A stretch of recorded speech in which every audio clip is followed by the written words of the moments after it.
I understood that it would be wise for us to cover psychosocial issues today, so I want to do that.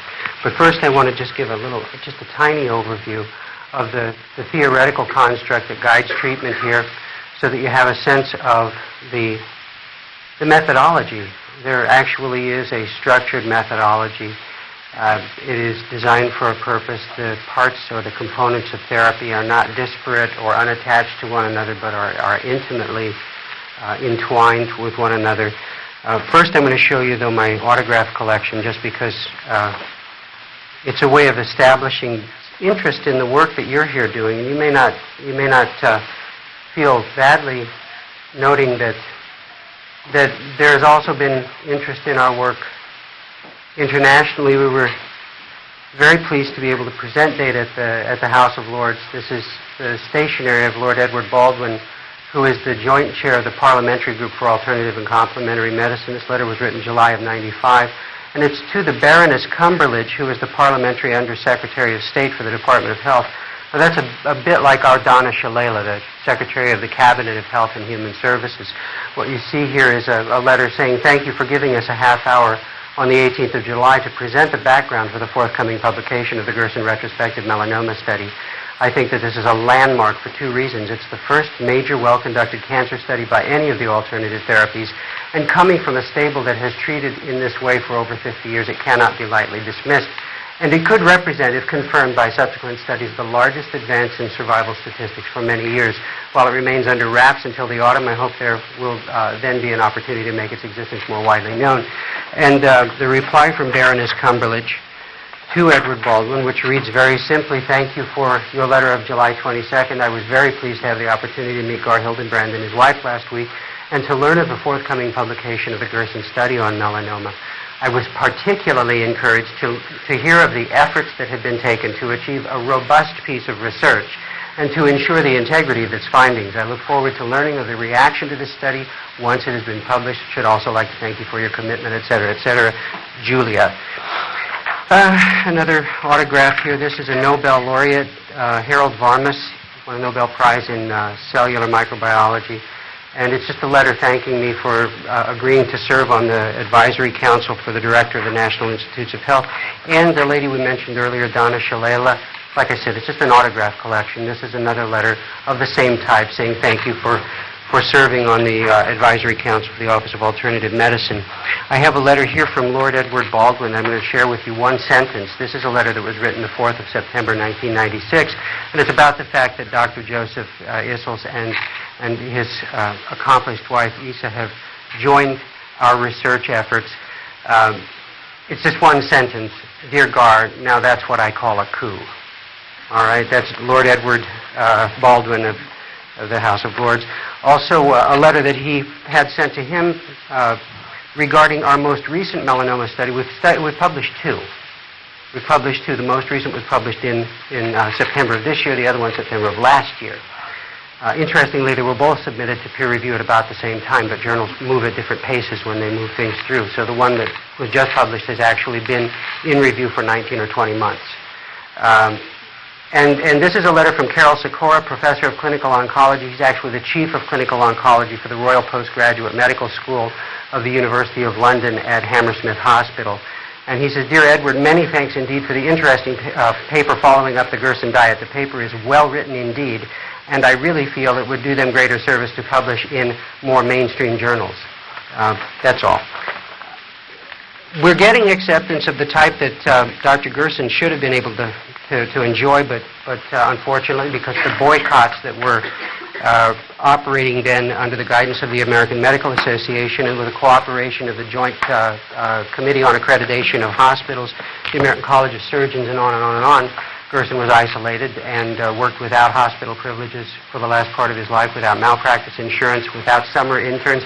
We've had more summer interns in our last 3 years than Gerson probably had in his entire 15 years in the United States. We've had people from Cornell, people from the big Missouri-based osteopathic school, nursing students, all of them volunteers because it was a rich learning opportunity to be surrounded by 7,000 charts, to be in follow-up or involved in follow-back studies, finding out what happened to people that have been treated in an unconventional system. How you doing, Jay? You look like you're cooking still. Running a fever yet? Yeah. Okay. Couple things. I'm going to do this on the board because I don't have transparencies created for this yet, but I want to make sure that we go over some territory. In the first place, you're talking about the marriage of a number of specialties in this treatment system. We're talking about Max Gerson's therapy. How many people knew about Max Gerson's therapy before you came here? The dietary therapy. How many people came in without having the slightest clue about Gerson's therapy? I love this. Okay, this is good. It's a good blend. Gerson discovered something elemental in his clinical developments and career, and that was that a medical phenomenon called edema could be treated by nutrition. And he also found a link between edema and the suppression of immunity. All right. So what we're going to do is categorize Gerson's and other approaches based on their effect on the cancer patient's body, whether it has something to do with correcting edema or stimulating immunity. All right. We're going to be correcting edema is the first job. Gerson was an edema doctor, and at the University of Munich, he devised a sodium-restricted experimental train of stepwise approaches that were additive. The first thing that Gerson showed at University of Munich was that when dietary sodium is reduced, I'm using the Na, the element sodium. When dietary sodium is reduced, Gerson established that there's a great increase in the amount of sodium that is flushed in the urine of patients. All right. Now, this is perhaps the most pivotal finding. It's the most interesting finding, and it helps us to both define and to understand what edema is. Edema is loss of cell potassium, gain of sodium and chloride and water. All right.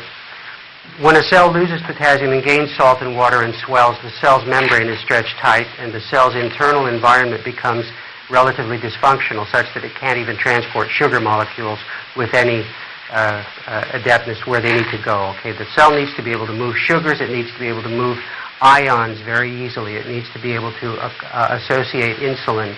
It needs to be able to aggregate amino acids so that it can build its own structures. The cell is constantly in a state of turnover. When a cell has lost potassium and gained salt and water, all of the transport shuts down. Cellular energy manufacture is discontinued at that point. Okay, that creates a tissue damage syndrome, and we'll be discussing this. I'm just going through this in brief now. I'll be discussing this in detail on Tuesday. So you might want to bring your scientist's hats on Tuesday, and be sure to bring pencils and paper, and we'll make some notes. I'll also copy some transparencies for you so you have some handouts to go on. And we'll go deeply into it, but for the time being, we're to stay rather superficial and just talk about the fact that cells with edema do not have energy. Without energy, the cell cannot do its basic function, and that means cells throughout the body. We've known since the 1950s that people with cancer have cellular edema systemically. Throughout the body, there is a retention of water, there is a loss of potassium, a gain of salt and water in every cell in the body. Oftentimes, you will be fooled when you step on the bathroom scales. In the beginning of the pathology's developments, you will be losing a tremendous amount of fat in your body. Body fat is lost, but it's replaced by occult intracellular fluid. You can't see the fluid. You can't detect it clinically as edema. You can measure it by electrical impedance if you want to do that. Okay, and barometric, indirect calorimetric measurements all are accurate, and they all yield the same picture, which is that there's been a tremendous change in the composition of the body of a person who's got tumors. Fat is lost, water is gained, the weight stays oddly almost the same for a good period of time. When you begin to be able to see edema, as in pitting edema, I know a couple of you are nurses here, when you see pitting edema, that is beyond the stage of water retention that we're talking about, that was measured first by Waterhouse, Terepka, and Craig in the 1950s for the American Cancer Society. But this peripheral edema, the superficial or widespread edema throughout the body, helps us to understand why wound healing is slow or retarded, why bruising is a problem, and why bruises don't want to heal, and why resistance to intercurrent infection is lost in cancer patients. Also, in any degenerative disease condition where there is a problem with cellular nutrition or cellular detoxification, cellular poisoning, cellular lack of oxygen, the same phenomenon will occur. So edema is obviously a hallmark of all the autoimmune diseases, the adult onset diabetes, coronary heart disease, lupus erythematosus, all the rheumatoid family diseases are diseases in which edema is a constant companion pathology. All right, it's always there. Gerson treated edema initially in tuberculosis because it was very obvious in tuberculosis that the lesion itself was surrounded by a puffy, non-functional tissue. All right? And another thing that was very obvious with tuberculosis, as is obvious with many cancers, especially the sarcomas, but also now we're finding the adenocarcinomas, is that when the disease first appears, there is a type of immune response to the disease. The body does indeed recognize it in a way at the very beginning. Mostly these are, what is recognized is mucin on the surface of the membrane of a malignant cell. In the case of tuberculosis, there were endotoxins on the walls of the bacterium, but they were very minor because tuberculosis, like many bacteria, doesn't really carry huge endotoxins. In any event, although there's a little bit of immunity, it's not enough to defeat the pathogen. All right, so you have a small amount of recognition, but as the disease lesion develops, either in the case of the malignant disease or in the case of the infectious lesion of the tuberculosis, what happens more and more is that the poisons that are generated, metabolic byproducts of the disease lesion, will in fact paralyze the tissue surrounding the lesion, and immunity will finally be lost. Even though there was some resident immunity in that tissue, it will be suppressed to the point that there will be no immunity. Now, it might be true that if you could take a TB lesion or a cancer lesion and just move them 4 or 5 inches, you might be able to cure them, because the body's resident immunity is not destroyed everywhere. It's destroyed by peripheral edema, which is much worse than the edema we're talking about when we talk about the kind of water retention that you see throughout the body. Around the tumor, it's called peritumoral edema, or around the disease lesion, it's much, much, much worse. All right? We're talking about an almost complete shutdown of cellular metabolism. We're talking about cells living in a state of suspended animation without any integrity, without the ability to produce energy to do their own work, certainly losing all of what made them unique cells, making them, in effect, a wall of non-functional tissue between the nearest immune competent tissue and the disease lesion. All right? So you've got, in a sense, you've got a buffer zone between the lesion and the rest of the body's immunity. And it is that buffer zone that Gerson first treated in tuberculosis at the University of Munich. All right?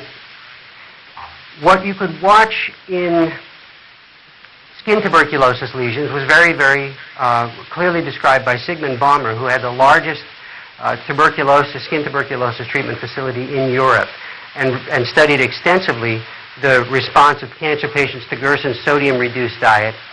He said that what you'll see is the disease lesion itself surrounded by a puffy blue rim of edema, of edematous tissue, and that puffy blue rim will slowly begin to recede and shrink, almost to the point where it becomes level with the rest of the surface of the skin, at which point you'll see a redness begin to develop in that tissue, and then an inflammation, a local fever, and an induration, which will create raised red ridges where the blue puffy tissue used to be. As soon as that happens, microscopically, it's possible to watch leukocytosis, or the flooding of white blood cells, through the now immune-competent inflamed tissue into the disease lesion. And the shrinkage of the disease lesion, which Baumer noted in the case of skin tuberculosis, would disappear the way that a drop of watercolor would disappear if you were to drop it into a bucket of clear water. It would be concentrated at first in the middle and then would disperse and fade without even leaving so much as a scar. Right, that was the effectiveness of the healing of long-term skin tuberculosis lesions. The second thing that Gerson showed at the University of Munich was that forcing fluids rich in potassium would result in increased sodium in the urine, and both of these measures together reduced edema. A third measure was protein restriction.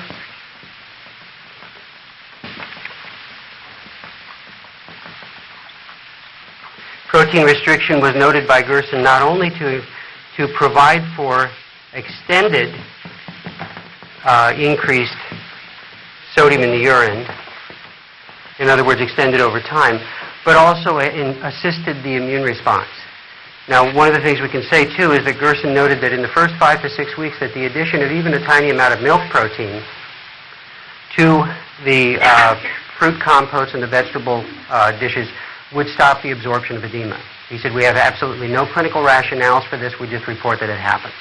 A tiny amount of dietary protein in the form of dairy or any other protein completely stopped the absorption of edema. Now, this is probably because of the fact that there were many cytokine events occurring in the tissue as the edema was absorbed, and it's probable that the immune system had something to do with the absorption of edema.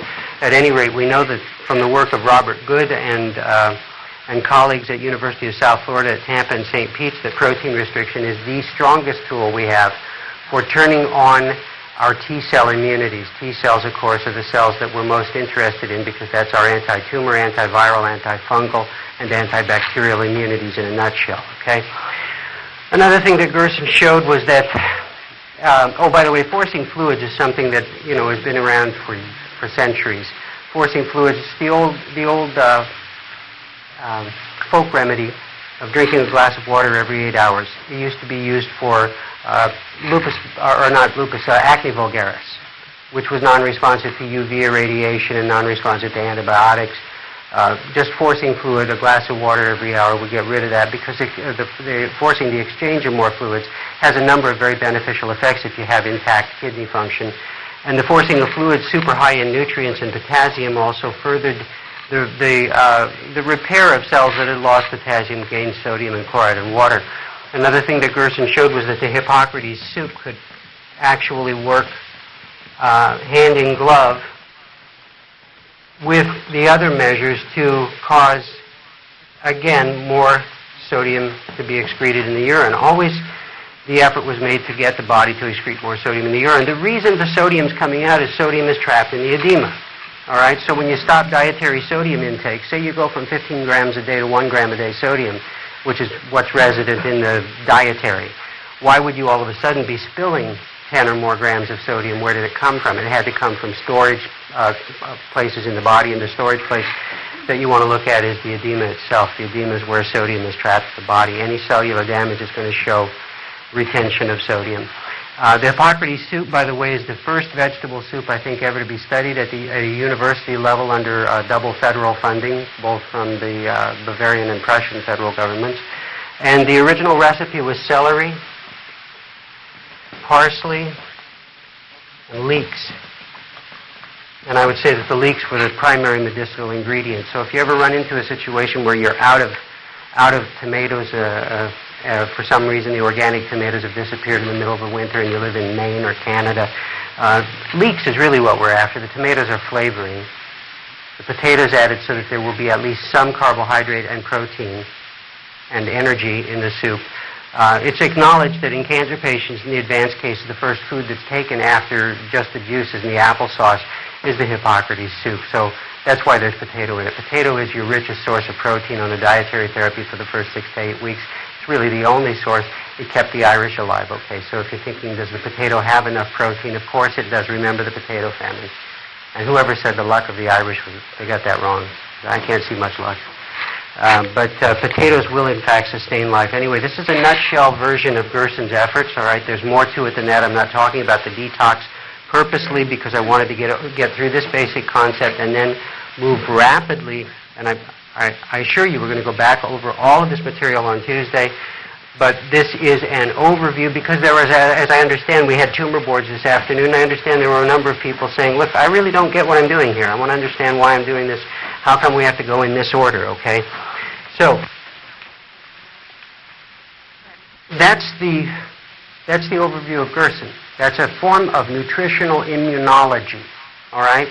Gerson was an immune therapist, and the evidence of that is that in his reports regarding those experiments, there were always very careful microscopic studies of the effects of the nutritional measures on the ability of white cells to reach disease lesions and to affect them and to cause them to regress. And that is, after all, the heart and soul of immunology. We're watching to see what the immune system's response is. Now, we give you also a little bit of an overview of the Dinopolis material, since many of you will be doing those. Dinopolis proposed urea and creatine as measures against cancer. But Dinopolis was not the first investigator to suggest the medical use of urea. The first one was Robert Nalbadian, MD, at Walter Reed Army Medical Center.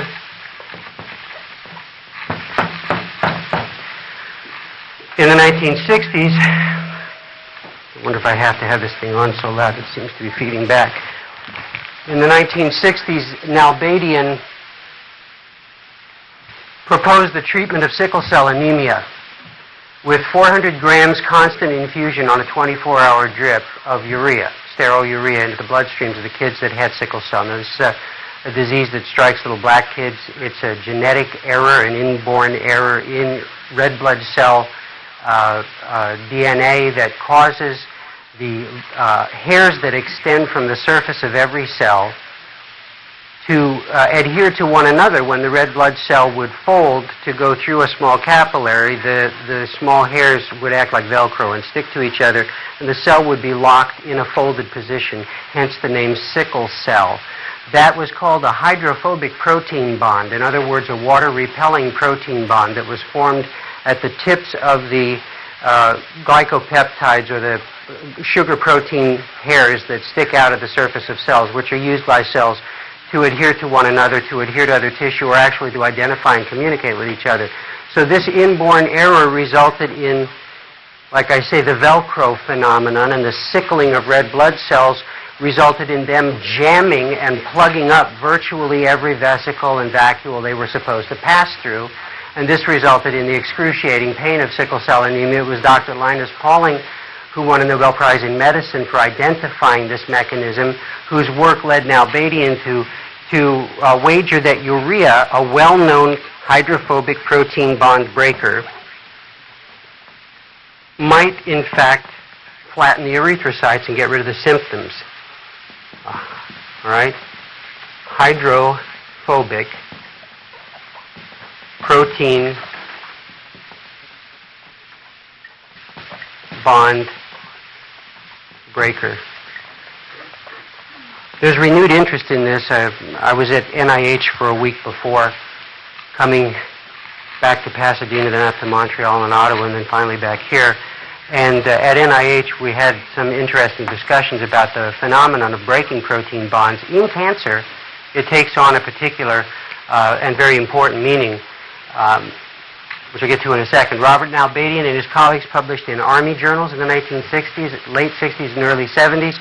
As you probably know, most people don't read what the Army prints, and those people who are involved in medical practices certainly don't go out of their way to read the uniformed services journals. Instead, they rely on well-publicized rags called the New England Journal of Medicine and the Journal of the AMA, which are, in a sense, one could say, promotional literature.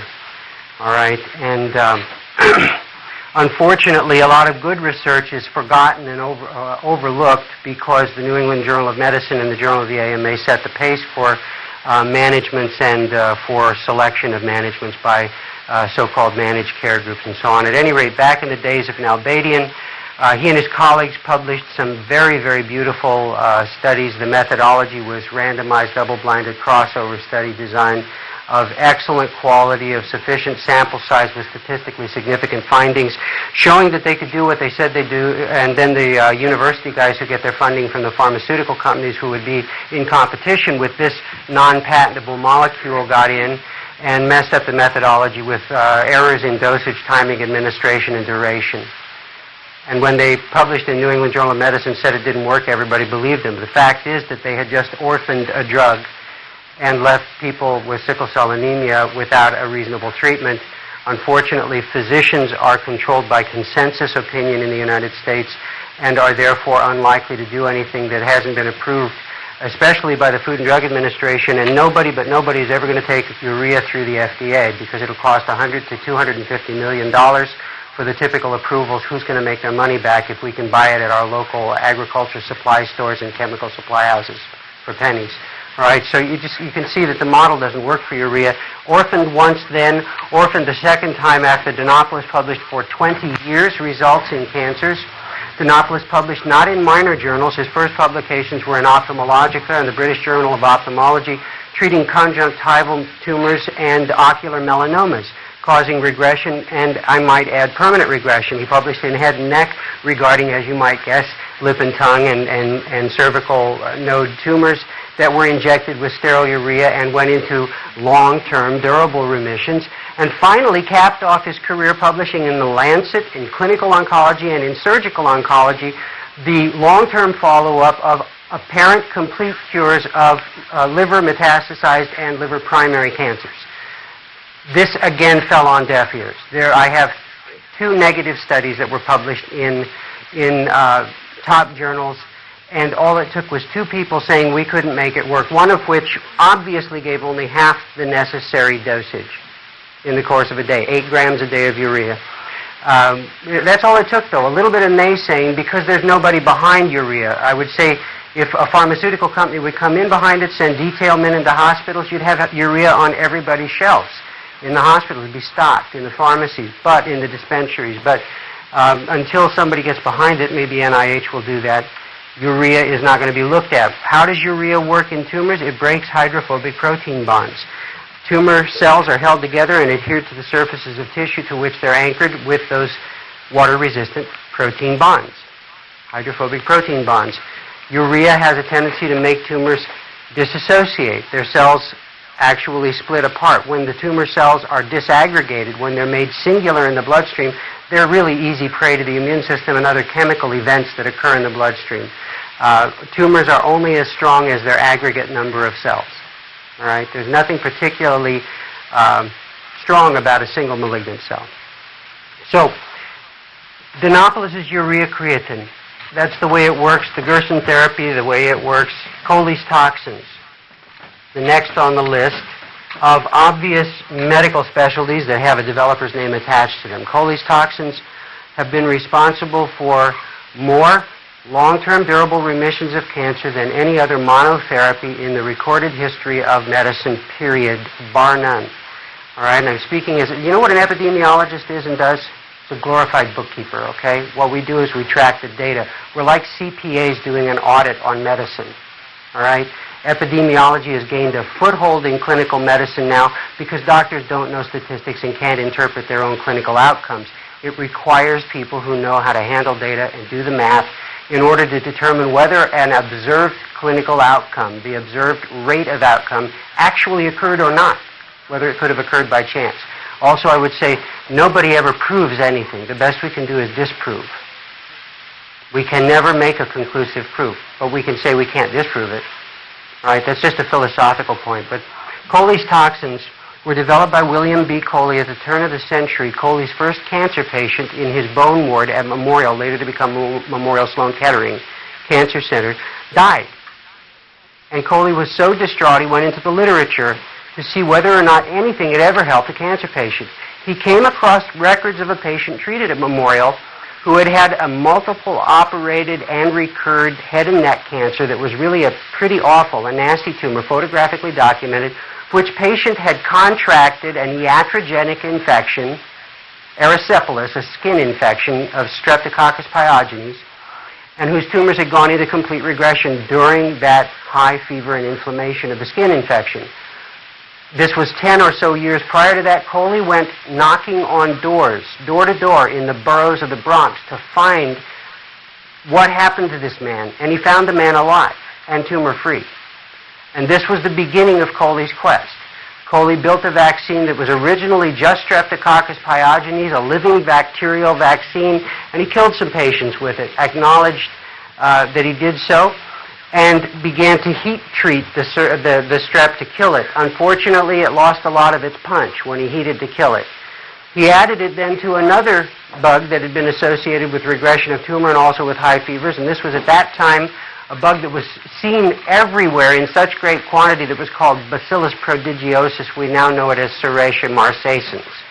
Serratia is a bug that has a huge, you know, remember talking about these little hairs on cells? Polysaccharides extending from cell surfaces, mucopolysaccharides, are very plentiful on the Serratia. It has very long ones, and it's a normal gut inhabitant. So when it's recognized by the immune system in the bloodstream outside the gut, the immune system freaks out. All right, and that's what you have, is you have the immune system just literally yelling at your stations, enemy approaching. And they get right, every single aspect of immunity gets immediately involved in reacting to Serratia marcescens. It's the Serratia and not the strep that causes the wobbling in blood pressure. All right, blood pressure down, blood pressure up, tachycardia. That's the Serratia. It is a very, yeah, I know you had that, Myrna, we talked about you. Absolutely, the Streptococcus pyogenes does contribute to the high fever, and the P-Y-O, pyogenes, means fire in Latin, okay? So the combination of these two bugs is supposed to be a pinkish red fluid. If it's too red, you got too much Serratia, and you'll kill patients, which happened at one point when a new laboratory was manufacturing this material, all right? Now, we have three things described here, and I'm not going to go in until Tuesday. I'm not going to go into the breakdown of the cases, 896 cases epidemiologically reviewed, which were treated with choline in the classical method, and I'll show you the survival rates of those. I would just say that globally, the choline toxins cured by itself as a monotherapy 2/3 of the patients that received the classical protocol, right? 2/3 across the boards, right? Nothing that has come after choline has succeeded. There have been many attempts to reverse engineer it right out of Sloan Kettering, and some of these products are tumor necrosis factor, interleukin-2, interleukin-12, interferon, monoclonal antibody therapy. All of these derived from the observed effects of choline toxins, and yet none of those treatments has borne fruit or come anywhere close to the original crude material of choline toxins. Sometimes working with the natural organism is probably better. There's no way in the world that we can guess the multiple effects that the choline toxins have on people, all right?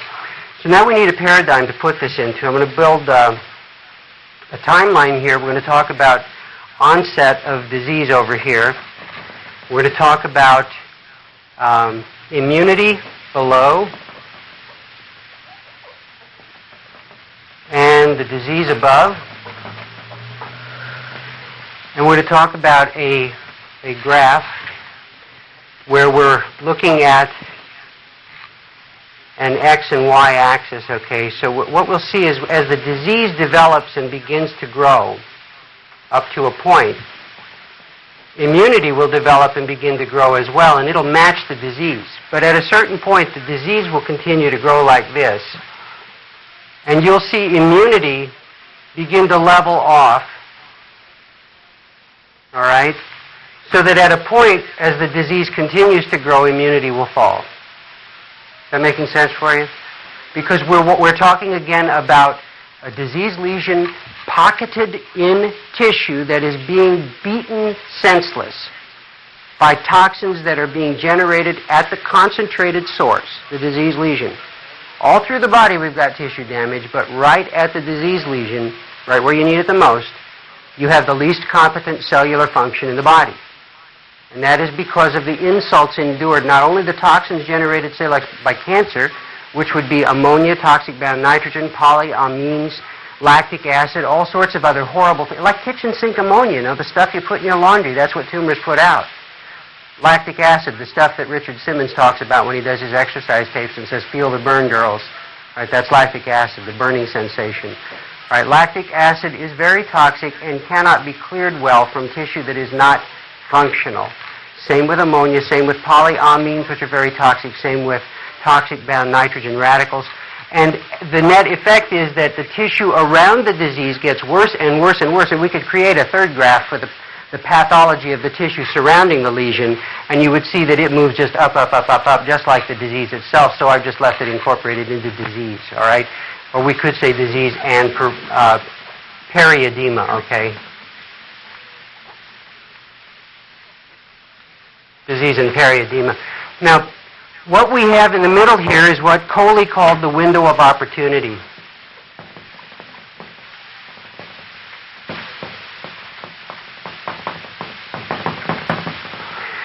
What we have before that, obviously, is the most treatable.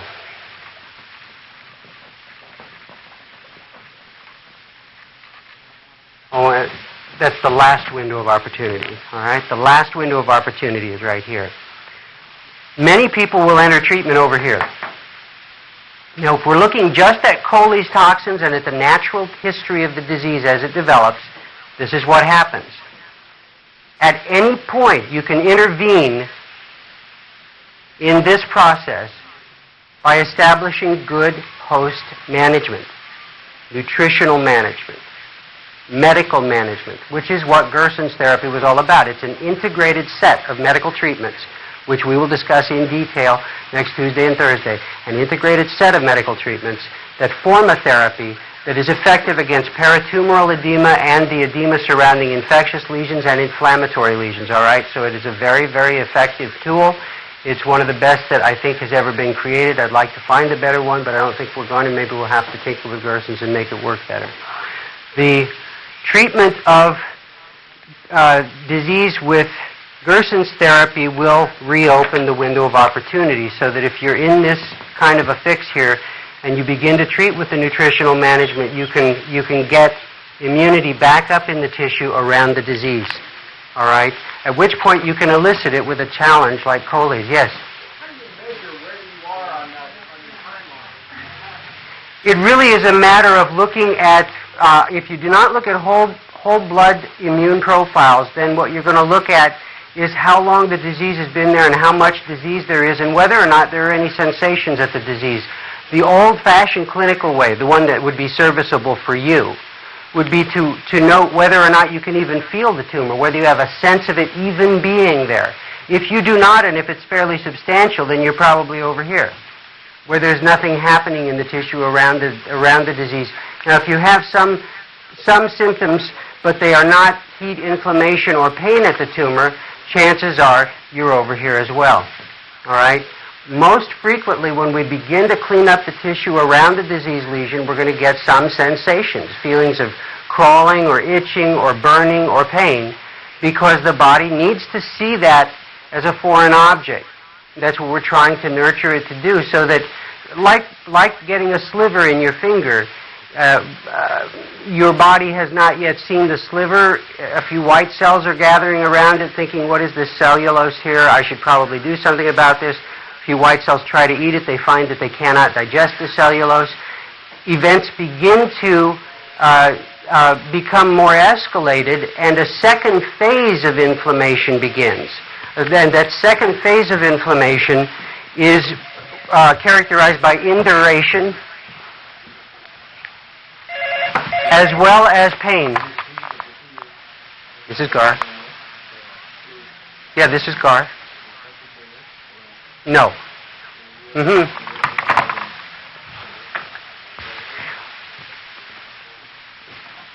And you know what that inflammation pain is like. When you get a sliver in your finger and the sliver really starts to provoke that second level of inflammation, you'll self-mutilate to get it out because it begins to hurt so much and irritate so much. All right, that's the kind of immunity that can destroy tumors and other disease lesions. And you will have some of those sensations, undoubtedly. It's very common for people to begin to have sensations. Not everybody does, but we like to see it happen. That's the easiest way to know whether anything is happening. Also, heat at the disease lesion. If you've got a place where all of a sudden it's feeling hot, hot, hot, and you're in this treatment system, we're going to say good, because that's what we want. All right? And practically speaking, you can observe peritumoral edema by doing magnetic imaging studies. All right, we've used magnetic imaging, and so has my colleague, Dr. Peter Lechner, who's the chief of the second surgery department at the University Hospital of Graz, Austria, to look at peritumoral edema resolution, because we need to satisfy ourselves whether this was true or not. And it's possible, I can say, to reduce peritumoral edema around a brain lesion in as little as 3 to 5 days. All right, with the dietary therapy alone. Now, I'll be reporting to you results of the dietary therapy as a sole treatment, because that's what we've studied the most. I won't do that today. What I'm really going to get into today is another paper And I'm going to have to do that very rapidly so that we don't keep you here forever. But I wanted to make sure you understood what it is that's being done. Also, another way to open the window of opportunity is remove the tumor or kill the tumor. All right. Now, this is where surgery and radiotherapy have been classically used, and chemotherapy in conventional cancer medicine. It is undeniable that when you debulk a tumor, when you get the majority of the mass out of the body of the patient, everything bounces back. The immune system comes back. Bodily functions are much improved. Denoplis's urea creatine is a form of chemical surgery, just as chemotherapy is chemical surgery. Radiation is radiant or radiosurgery. Let's just call radiation therapy radiosurgery. In other words, the paradigm that these things fit into is the surgeon's paradigm of get in, fix it, get out. You're going in and you're blasting away at the tumors, right? That is the utility of those treatments. Now, the problem in conventional medicine is that treatments that will blast away at a tumor are used chronically in the hopes that somehow, once you've done a lot of devastation to the tumor, that you can prevent it from coming back by continuing those drugs or approaches. And you know the catch-22 is that they suppress normal tissue function. Whatever you do to the tumor, you do to the host, in a sense. Urea creatine doesn't have that problem. It's vastly preferable. Also, surgery doesn't have that problem. Radiation and chemotherapy have that problem. Surgeries are sometimes absolutely essential, all right? And I want to tell you first, I'm biased, okay? I could not walk when I was born. I had something called talipes equina varus, which meant something like satyr's hooves that were clubbed, the heels not on the ground. My feet are surgically constructed, and I'm very, very grateful to God that there are people who know how to use knives, all right? And I would tell you, please don't be afraid of a surgery if you have a tumor that can be removed. It's so much easier on you. All right? You'll heal from the lesion, and the surgery, if it is not disfiguring, if it doesn't change architecture, may be the difference between being able to fight and not being able to fight. All right? Tumors are big, bad, pathological, poisonous messes. Always. Always, always, always. There's no such thing as a tumor that doesn't damage tissue. So anything that you can do to reduce the bulk of the tumor is going to be fair game. Somebody like Jay's looking at it, she said, well, what have I got but Coley's toxins? You can't get whittling them away because you whittle away everything that's Jay, right? So that's the effort. Coley's toxins can be used as a surgical tool, as a debulker, causing the immune system to beat back the tumors, all right? But we don't think of Coley's in that way. We think of that as a means of eliciting the immune system, asking it, please, turn on and stay on at a high level. All right? In Gerson's own therapy, as you'll hear in just a moment, fever reactions, like Coley's reactions, were sought after and hoped for in nutritional immunology, but they didn't always happen. All right? The Coley's toxins are a way of making them always happen. Again, the two stages of treatment are preparation. In other words, correction of tissue damage syndrome and correction as much as possible of the tissue damage around the tumor. And that can be accomplished both by treating the host to improve its tissue and by damaging or removing the tumor. The more you get rid of the tumor, the less poisoning there is of the tissue, the easier it is to clean up the mess. All right? To borrow from Sir Dennis Burkitt, who talked about not treating the causes of the disease with an analogy, it would not affecting the tumor, just improving the functions of the host, but not getting rid of the tumor would be a little bit like mopping up the bathroom floor from an overflowing sink without turning off the water and pulling the plug in the drain. We need to change the processes. Yeah, Ron.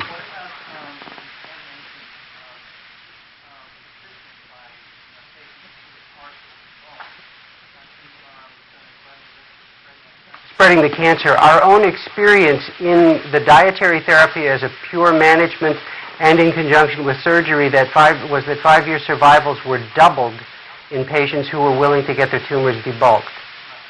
Twice as many 5-year survivals, which tends to put the lie to that worry about the tumor spreading. I would say that there may be some validity to that if you're not doing anything, right? But if you're actively enhancing the host tissue function and eliciting immunity at the same time, then I think it would be a terrible error to put that in focus and hold it in the center, especially since the data don't support that argument at all. We lived with that story for a long time. That's what intentional doctors tell you. Don't cut it, it'll just spread it. Right. Right, and that story's been around in conventional medicine for a long time as well. We were absolutely shocked to see the outcomes, and they were profound. We have a overlapping Kaplan-Meier survival curve, which showed the experience of people who avoided surgery at all costs and clung only to the diet therapy, back when that was the only thing that was offered here, and people who were able to get their tumor surgically debulked and do the dietary therapy. And what you see is a 35% 5-year outcome with diet therapy, which is concomitant, that was in a melanoma study, concomitant to what could be accomplished by surgery chemotherapy. Right? It's about the same. I mean, it's a concomitant, comparable. People who used concomitant managements were at 75%, which is double what either diet therapy or surgery can do as sole managements. Right?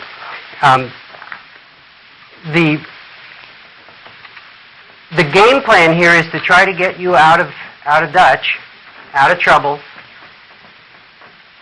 by doing all of those things that we discussed. The hyperbaric oxygen is just a means of, again, trying to enhance the tissue that's been damaged by tumor or disease processes. The same is true with hyperthermia as a means of... This is the end of side 1. Stop the tape at this point and turn the cassette over to hear side 2.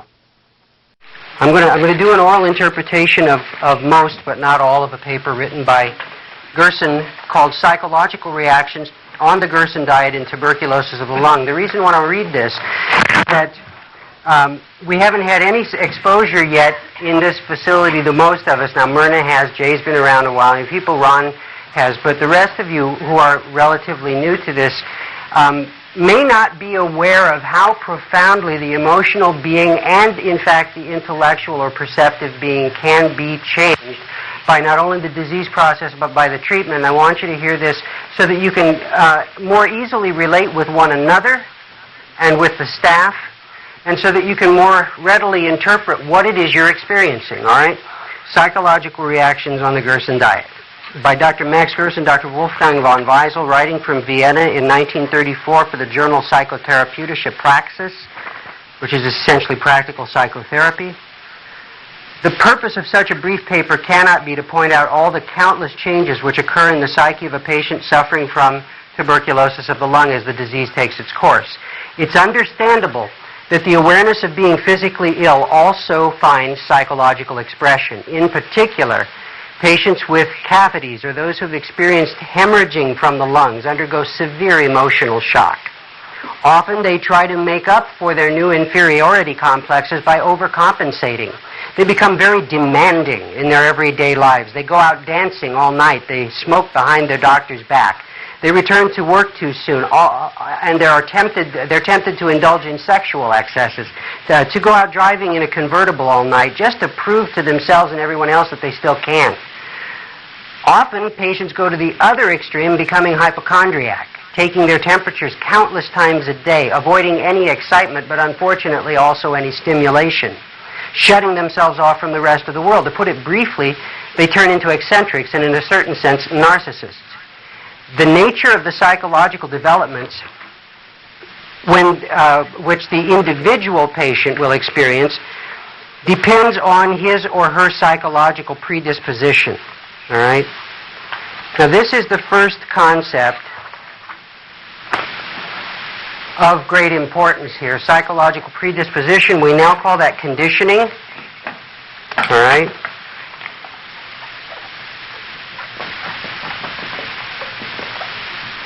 And just to give verbal homage to conditioning, let me try to explain what that is by relating a couple of examples from, say, Psych 101 films of rats. All of this stuff can be seen in rats and other animals as well as human beings. Hans Selye, for example, proved that mice placed on a turntable and rotated would become very destabilized and begin to exhibit all the signs of clinical depression because they couldn't handle the stress. And that was a term that Selye coined and won the Nobel Prize for describing stress. we were shown films of rats who were thrown in a tub of water which was inescapable, high stainless steel sides, and these animals could tread water for 23 to 24 hours before succumbing and drowning. However, rats that were picked up multiple times a day by trainers and restrained against struggle until they finally gave up struggling, these rats, plucked from their cages and thrown in the water, would resign within minutes and drown, even though they were physiologically capable of swimming for 23 to 24 hours. This was a conditioning influence that resulted in learned resignation.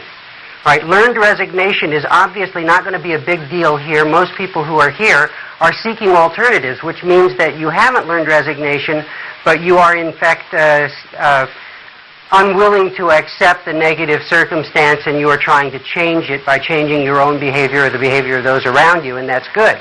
But conditioning can still be with us. For example, some of us were raised by tyrannical parents. If they were emotionally or physically abusive, chances are that part of our adult being still harbors an unresolved conflict, which is created when the nurturer, the child's God, becomes a punisher at the same time.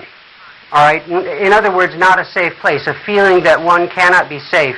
And this can lead to problems in recognition of emotional pain. We don't want to know we're in pain because it's the only parent we've got, right? So we don't want to know that the nurturer is hurting us. Those of us who have lost our ability to identify and track emotional pain very well oftentimes will endure circumstances that are not suitable or appropriate for too long to negative physiological outcome. One of the best examples of a negative thing that many of us have endured is a regular 9-to-5 job in a field where our hearts aren't in it, where we really don't want to be doing what we're doing it because we have to, because it's a survival thing. And that, especially if you've got a crummy boss who's on top of you all the time and chewing you out all the time, can result in physical disease. A study of 10,000 British social workers or people working in the socialized systems over there found that those who had the least control over their lives were most susceptible to cancer, heart disease, adult onset diabetes, and on and on and on. So being able to control or take the locus of control internally is very, very important. All right? In this medical system, you're asked to work cooperatively with the physicians, to collaborate in your own care, not to be a passive recipient of care, nor a compliant soldier at the bottom of the totem pole. That isn't going to help you because it's not going to nurture fighting spirit, and it's not going to help you in terms of will to live. Okay, conditioning. Conditioning is a very, very powerful influence. More about that at another time.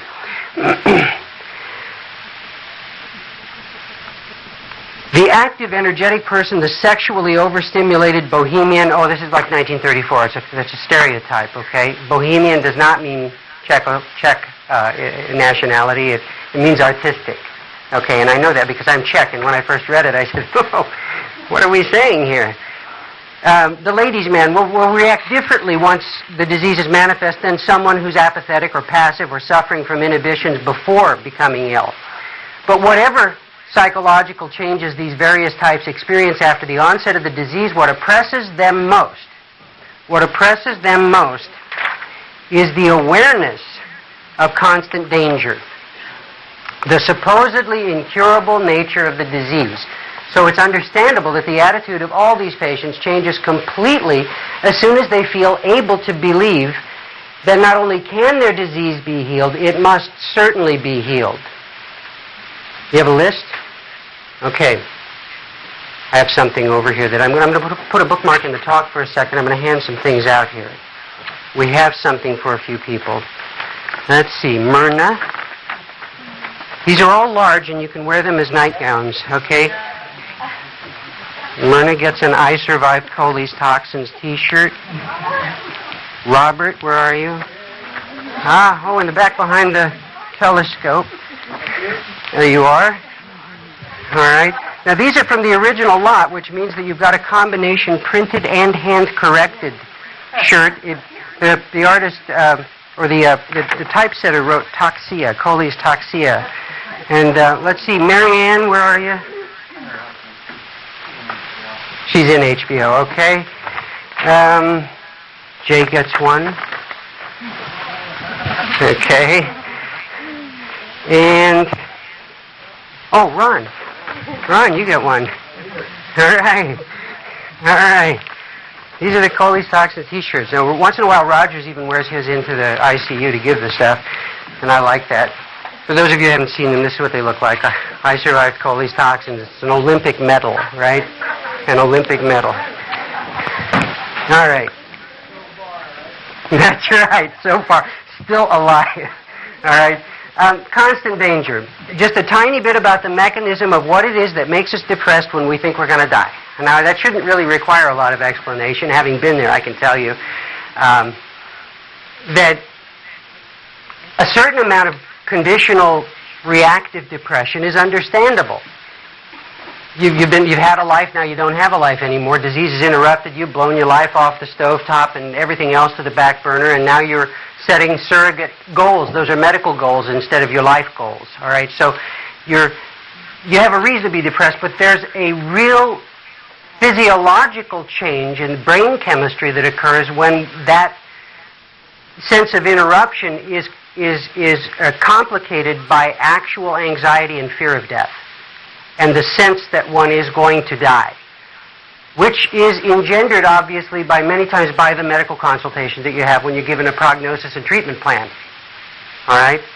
Now, awareness of constant danger is something that has been studied. The birth of Prozac, the first drug ever to slice through clinical depression in a population of people that I think are very particularly interesting, in other words, psychotherapists themselves, who had been in analysis and therapy for 20 years or 30 years or more, found that taking Prozac was the first time that they ever got relief from the depression, that all of their coping skills and cognitive therapy work and analytical work had not helped them to cure the depression, but suddenly they were no longer depressed. People who were not able to engage in meditation and prayer were all of a sudden able to meditate and pray because the depression stopped. Now, what stopped? When Prozac is given, what stops? Well, it's very simple. We have a relaxation neurotransmitter called serotonin, which is manufactured in part from tryptophan in our bodies. All right, tryptophan, which has been made illegal by the Food and Drug Administration. Apparently, they like us anxious. I can tell you that I spent a day at the Food and Drug Administration. It's one of the worst experiences of my life. It's a gray world, a very gray bureaucratic world. Serotonin will circulate normally in the cerebral spinal fluid and bathe the brain and pass through the brain tissues, and we will be in a state of what is called relaxed wakefulness. Relaxed wakefulness.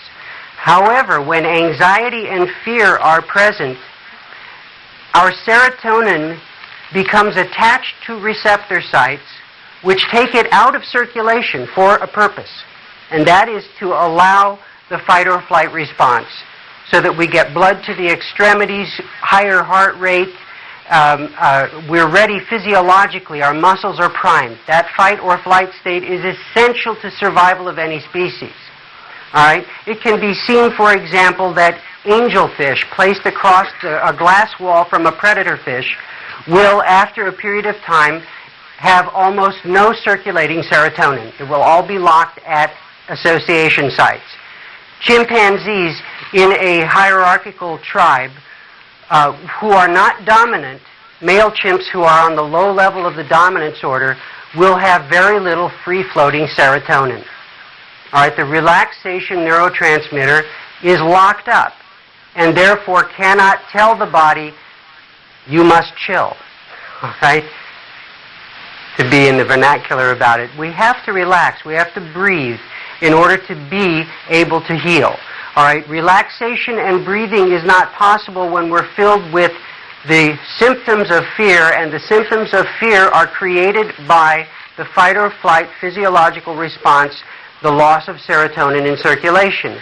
Prozac, Zoloft, and all of these other successful drugs were developed first by Eli Lilly Company, studying the serotonin binding phenomenon, and they are in effect serotonin reuptake inhibitors.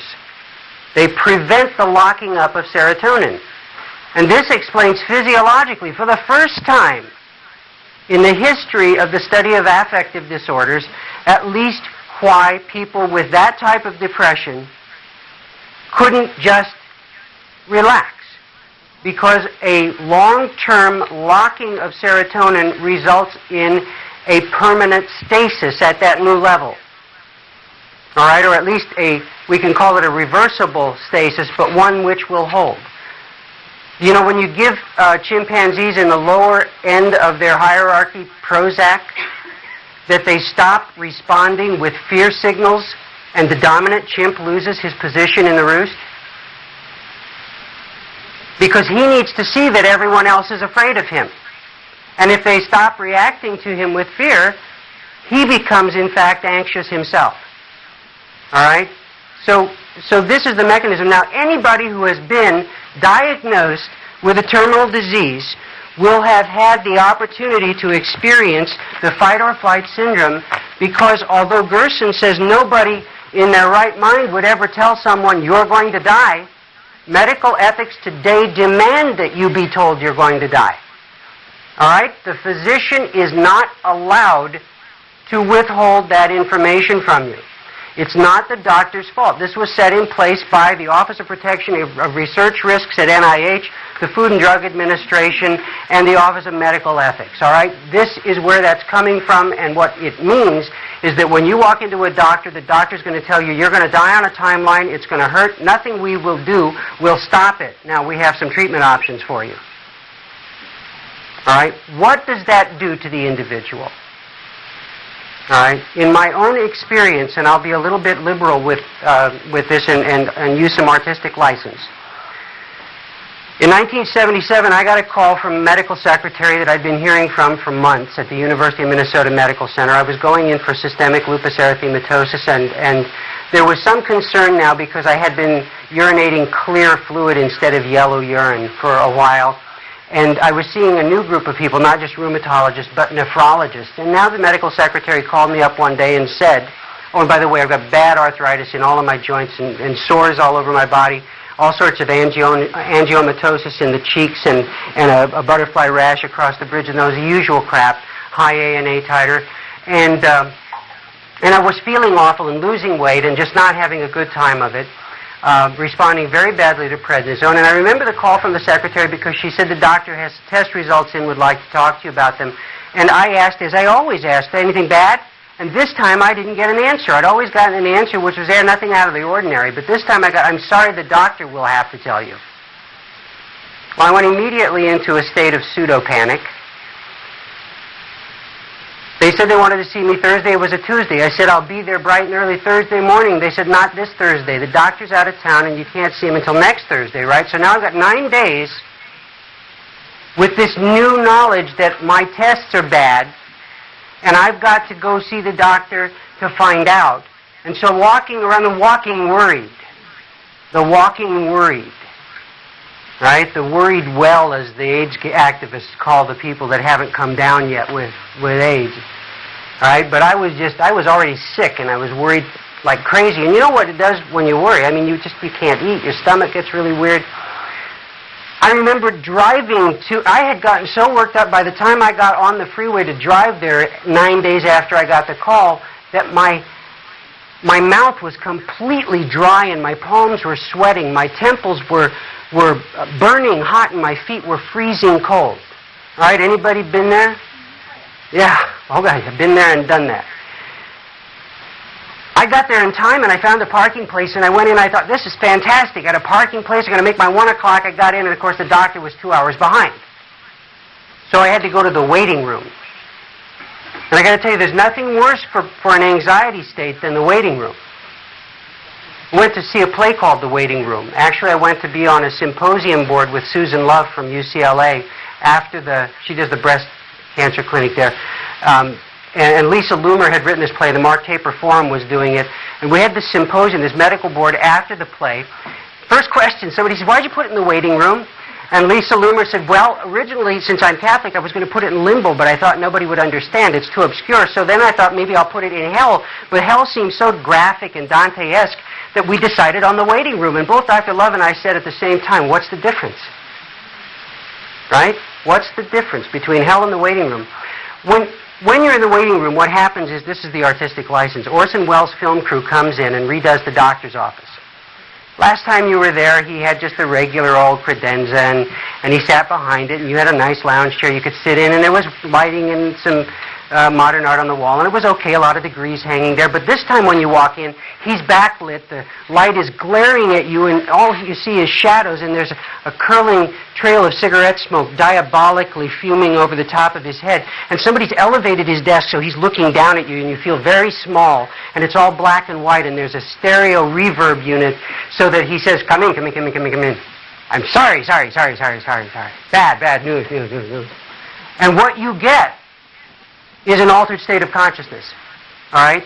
You are in a symbolically loaded environment where, where all of that programming from watching Man, Woman, Birth, Death, Infinity, Dr. Casey, and Dr. Kildare, all of that is now going to extract from you an emotional response that's going to be core in your being. All right? You're going to respond from your viscera. And the doctor is going to tell you, you will die on a timeline. It's going to hurt on the way down. There is no cure. We can make it hurt less.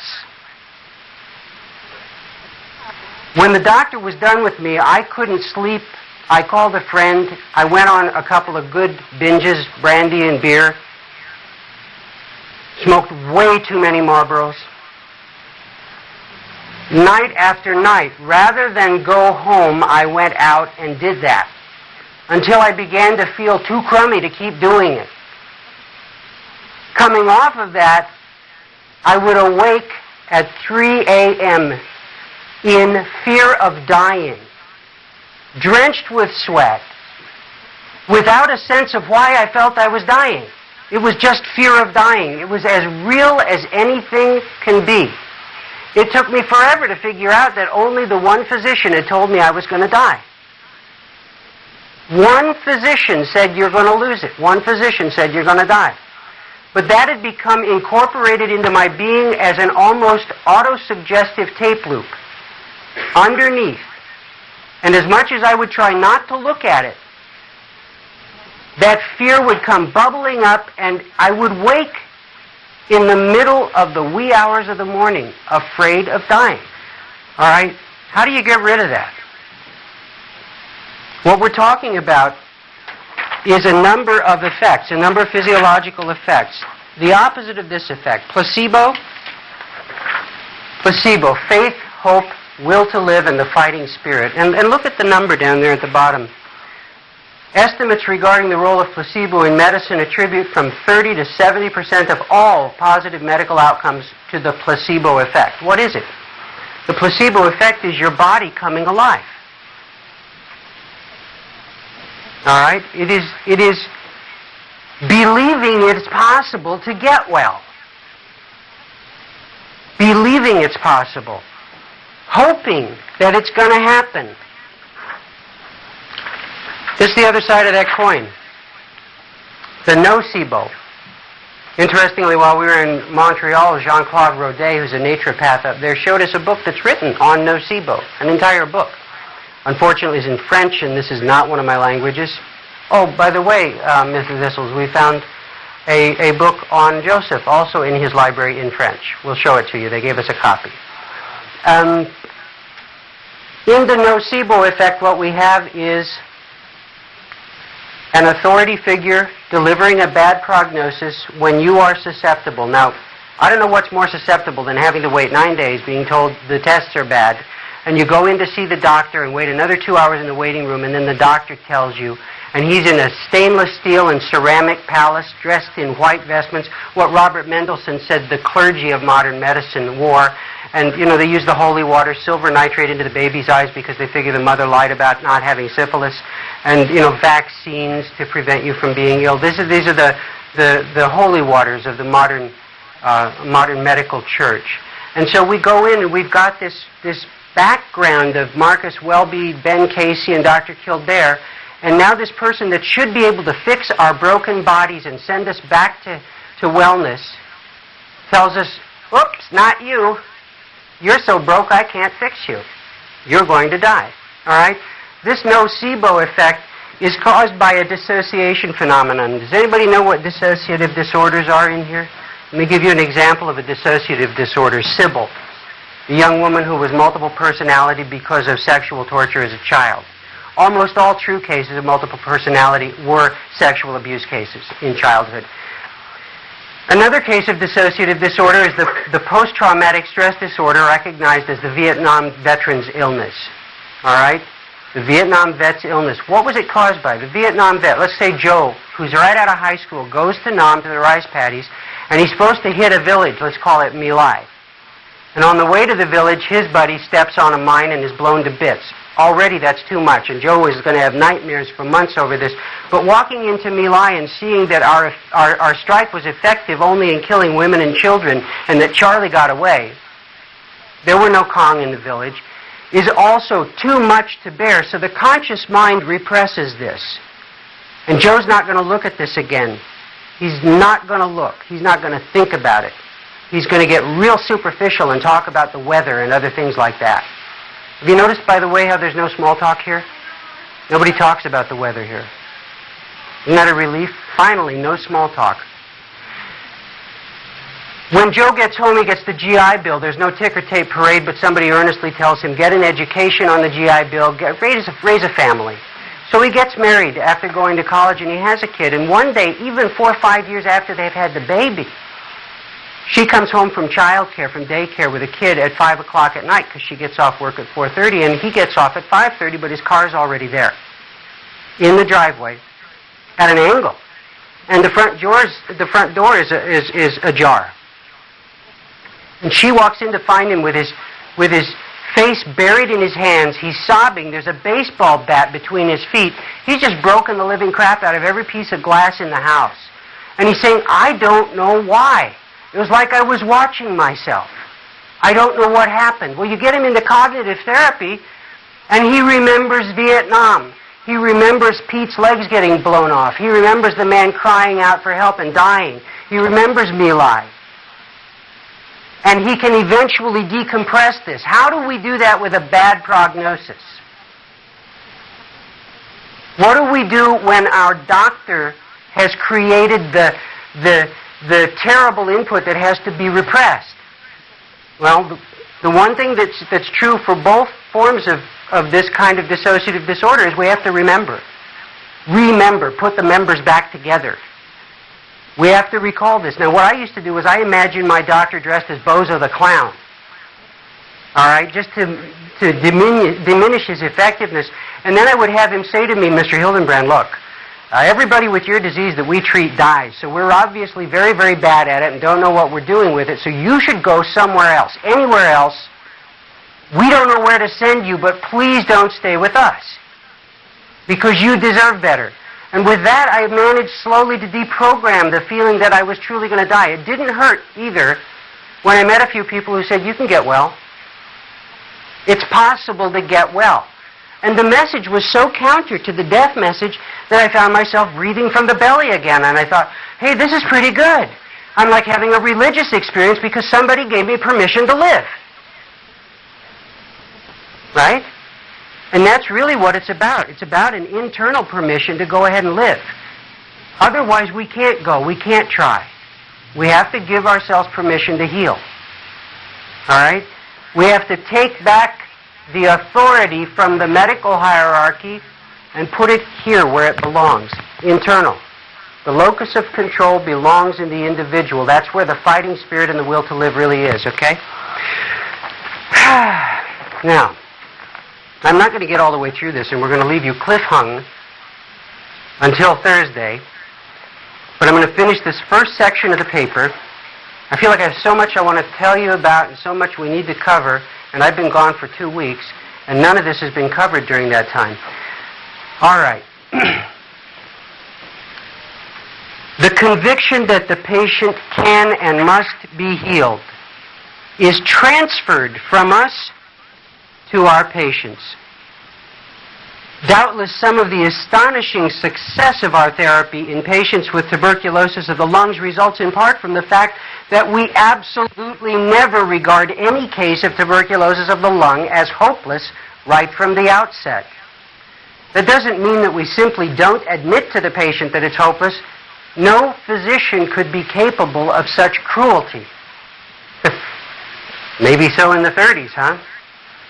But that we ourselves are so convinced that our therapy provides us with such an effective weapon, even in the most desperate cases, that whether the patient survives or not in any individual case depends on how we perform as physicians. That the patients are quick to sense this conviction. It gives them new strength and the will to live. All right? The will to live. Whenever the patient's will to live and recover is successfully roused, there is a chance of success. Where that proves impossible, even the diet therapy will fail. In my recently published book, this is Gerson talking about diet therapy for lung tuberculosis, which had 50 cases, the same model used as in the cancer therapy monograph, only a much better written monograph because at that time Gerson had research support and extended laboratory support and so on. In my recently published book, case 45 was Albert Schweitzer's wife, by the way, Helena Schweitzer, cured of a bilateral lung tuberculosis. Cases are cited where death became inevitable, although the diet had been carefully followed, because patients, all of them typically women in unhappy marriages, did not want to go on living.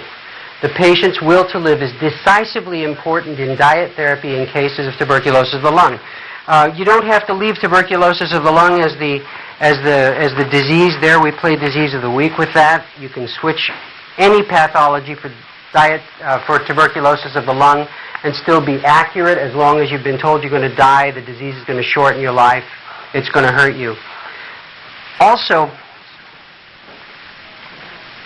Gerson very appropriately observed that when you're dealing with a bland and unfamiliar diet with no salt, no meat, no milk, no nicotine, no coffee, tea, vinegar, pepper, etc., and the need to eat large amounts, to take regular doses of then cod liver oil and other medications, and to drink large quantities of juice made from raw fruit and vegetables, 1.5 to 2 liters a day, where you're on 3 liters. In other words, where it's the appetite that counts, the patient has to want to recover. The physician can prescribe the cure, but it's the patient who has to see it through. That's why Leake is right when he emphasizes the value of psychological influence in diet therapy in cases of tuberculosis of the lung. The physician's will to heal must be directed with fanatical force toward boosting the patient's will to live to a maximum. Then and only then will it be possible to reverse the psychological changes in the tuberculosis patients and thereby create a precondition for further progress toward recovery. I hope you got the impact there, or the impression that was intended by the author, which is that if you haven't cooked those seeds, the emotional and mental baggage that we carry, you may be impeded in your efforts to heal. All right, and that's very, very understandable. If you're still in that mode of thinking, I'm going to die, and that's a reflex thought that just pops up every once in a while throughout the day, just walking down the hall and whammo, oh God, I'm going to die. If that's happening to you, those seeds need more work. All right, because every time that hits you, it destabilizes virtually everything about the central nervous system, the endocrine system, and the immune system, all of which are interrelated and affect one another. All right? I'm going to put a bookmark in this one. I'm going to conclude with a few remarks that are generic. Depression has many faces. As you'll hear when we finish this paper and move into the mechanisms of therapy, it is exceedingly common for people who are ill and depressed to externalize. And believe me, if you are a companion to a patient, we have a developmental t-shirt, we'll be bringing some of these down soon. Companion, and the definition of that, person going for sainthood in this lifetime. If you are a companion, you will find that when your patient goes into psychological or emotional crisis, that you will get both barrels of the shotgun aimed and fired at you. It will be your fault. All right? It's not unlike transition in labor. How many of you women have delivered? Okay, at least some of you are going to know what we're talking about.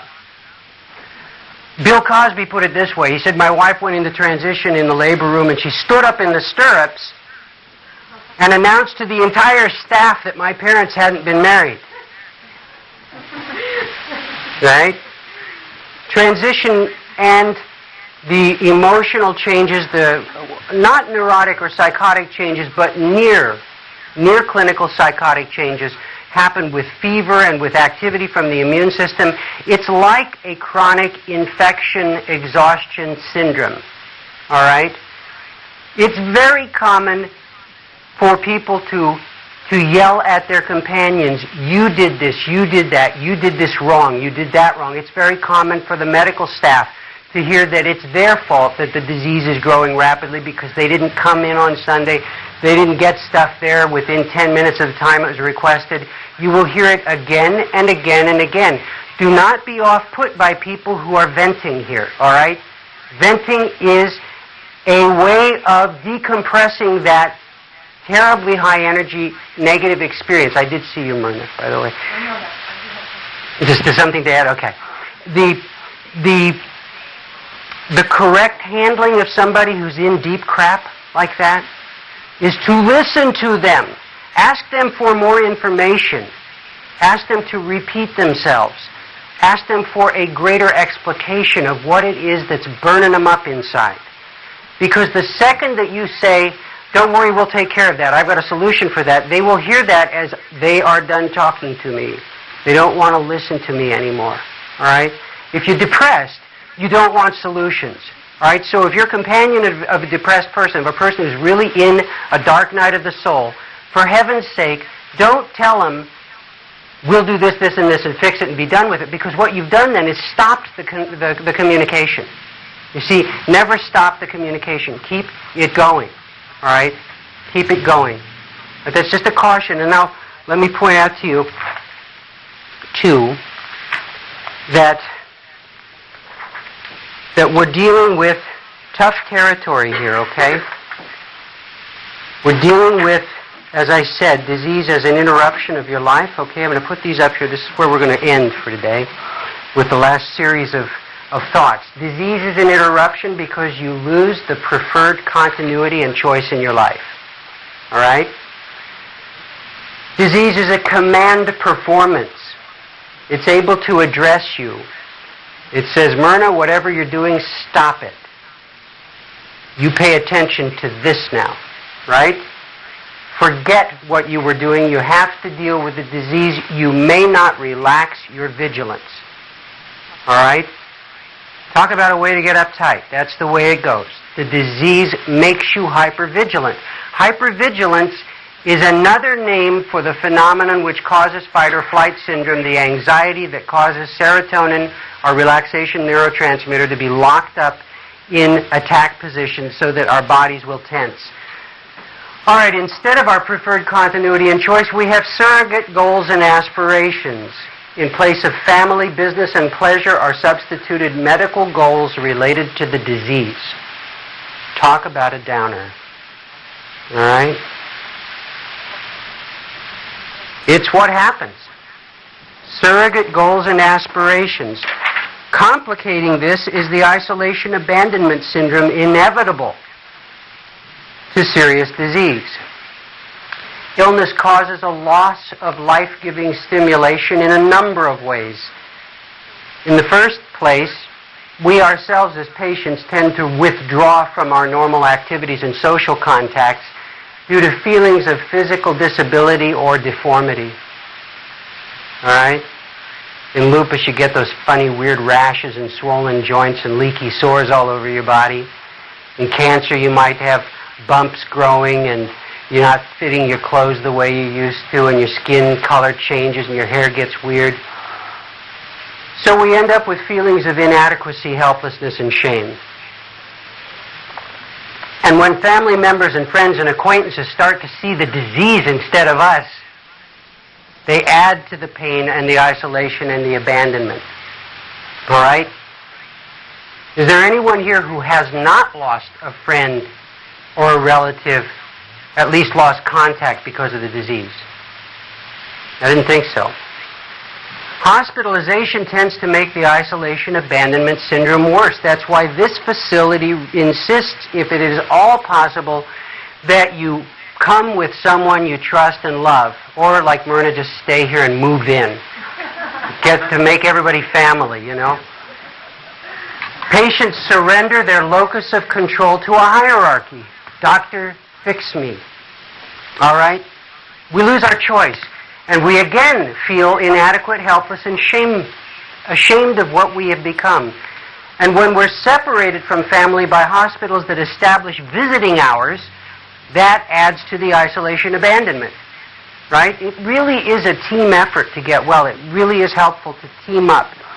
If you are here alone, don't be solo in the dining room. Sit down with people and inflict your presence upon them. In other words, make use of the people that are here in the trenches, in the foxholes with you. All right? This is where I'll leave you. All right? This admonition. This is what must be done. Yeah, you're sick, but you got to get off of the sickness kick. And yes, it's been getting worse and worse and making you feel less and less like you can possibly turn it around. But when you leave here, you're going to be physically turned around to a great extent. And you will be on your way out of that black hole. And what you can do to speed up your healing is to rediscover your hopes and aspirations. You know that what inspires you makes everything work better? For example, Harvard graduate students exposed to a 15-minute film of Mother Teresa and her work measured noticeably higher on immunological profiles after the film than before the film. All right? Blood immune profiles are enhanced by things that make you feel. All right? Feel. Remember when Dave Gilmour for Pink Floyd wrote, "I've become comfortably numb"? Many of us dealing with pathologies try to go there, to that place of comfortably numb. We try to numb out. But we have to come back into our feeling sentient beings in order for healing to be stimulated, move forward. Fit your treatments into the corners of your life. Do not be a slave to dogma or anxiety. Now, when you come away from here, oh, by the way, I'll spend a whole talk. I got about 5 or 6 of these talks. And I'll spend a whole talk on how in the world you can take this darn diet therapy home and fit it into anything other than your whole life. All right? And you can. And the data support that you not only can you, but you should. All right? We want you to be able to make it portable. We want you to get out, go to La Boheme or to a New York Knicks game, but anything but stay locked inside the cabin and getting cabin fever and resentment, okay? Go to a ball game, to the opera, back to school, or back to work. Some people cannot function unless they're able to get their fingers in to their work. All right? I'm one of those. The worst thing that happened to me with my disease was that I couldn't think straight, and thinking was how I made my living because I was a playwright at the time, working on an NEA writer-in-residence grant for a theater company in Minneapolis, and I couldn't work. And it was the most demoralizing thing I'd ever experienced. Of course, working in the theater is oftentimes very, very inspiring. Now, if you're digging ditches, you have to like digging ditches, right, in order for that to be inspiring. But many people have found the work they want to do. Because it's a free country, we have choice. So if you wanted to be a CPA and you're not able to manage your numbers, you're probably going to go nuts, right? Go back to school. School is one of our aspirations. Learning is an aspiration. But for Ron, it's get back to that keyboard and start composing. You know, it's getting into what really makes you feel alive. And that's why we say breathe in life and go for it. It will boost your immunity. What inspires you, right? Do you know that the word for breathing out is exhalation, but the word for breathing in is inspiration. Inspiration, and we just want to remember what we're about is turning it around. getting out of the rut, and getting well. That's what this trip is about. It's not only doable, but it's really right in front of you. All right? It's on the plate. And if you think I'm cheerleading, you're darn right. Because I've seen it happen. And I've seen it happen in people who were too weak to sit in this room. Too weak to get out of bed. So that's it for today. When we come back, we'll have some very clear examples of how the fever state and the heightened immune reactivity of patients in healing reactions results in depression and semi-psychotic episodes.